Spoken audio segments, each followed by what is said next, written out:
Okay, so now we're looking at example number 4.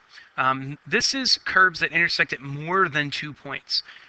So the big thing here is that the curve, if they intersect at more than 2 points, more than likely they are switching which curve is going to be on top and which one's on bottom. Now, what this does is it's going to make our integrals switch. So we're just going to have to change things up a little bit. So the main thing for us right now is that we have got to make sure that we label them correctly, and we need to figure out which one's on top, which one's on bottom, and where do they intersect. So we need a picture.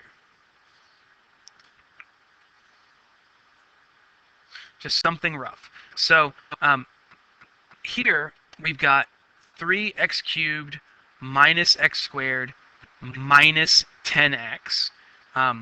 So right now, it's not so important exactly where it is as to what could the graph look like.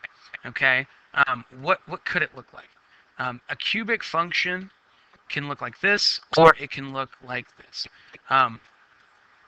Now, what I'm going to do with this one first is I'm going to figure out where do they intersect, and then that can help me draw my graph, right? Because the blue graph is going to look something like this.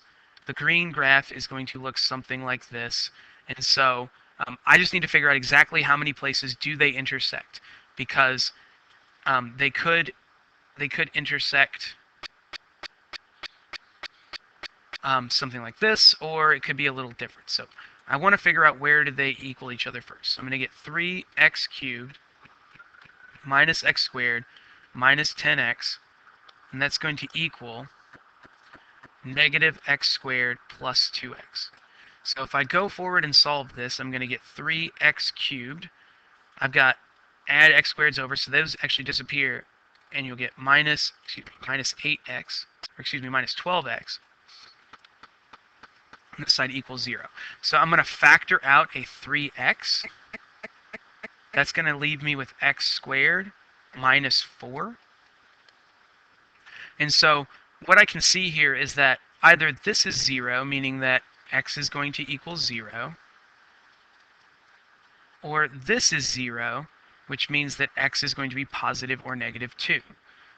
So these are the places where my graph is going to intersect. We're going to intersect at 2, at 0, and at negative 2. So this gives me a good idea as to what's happening. So I'm going to draw my graphs, and again, this is going to be pretty sloppy. Let's see here.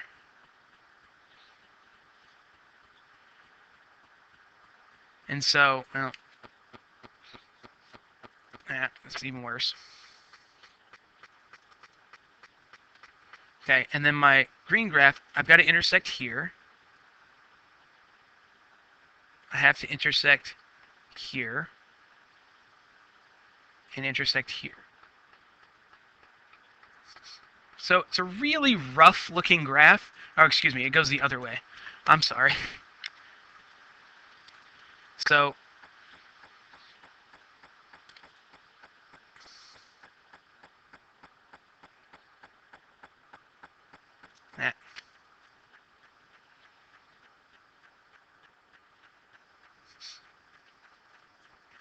really rough kind of looking graph.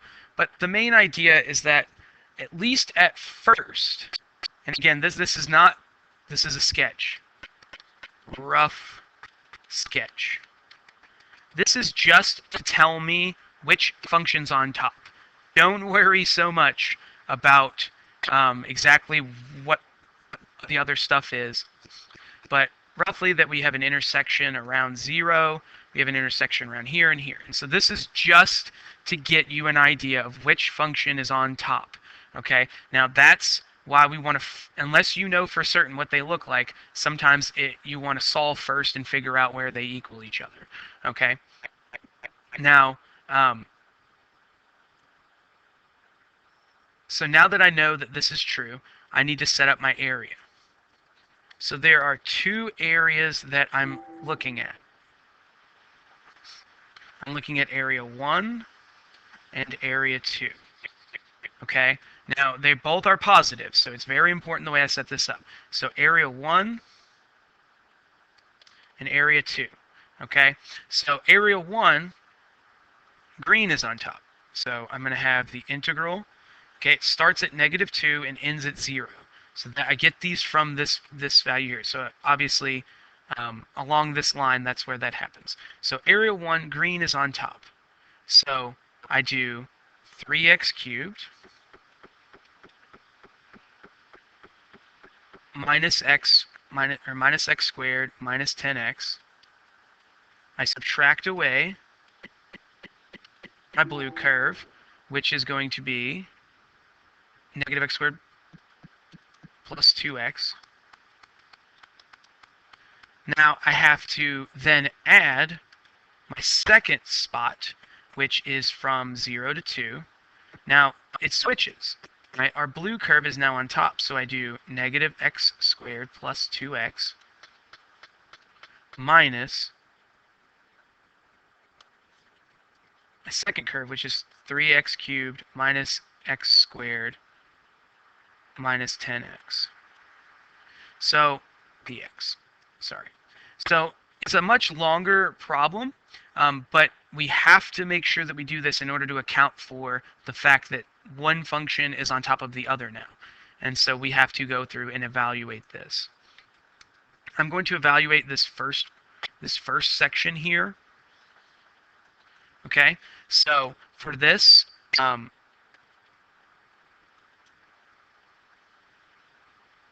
this section, we need to simplify. So we're going to have 3x cubed minus x squared minus 10x. We then switch the signs in the other one, so we get a positive x squared, we get a negative 2x.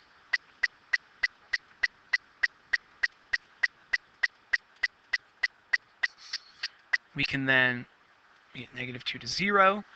We then need to simplify this a little bit more. So we're going to have 3x cubed.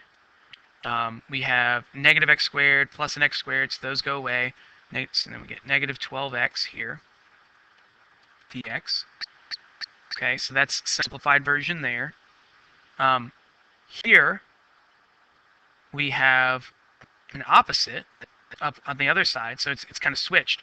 But we're going to go ahead and find this here. So this is going to be 3/4 x to the 4th minus 6x squared. We're doing that from negative 2 to 0.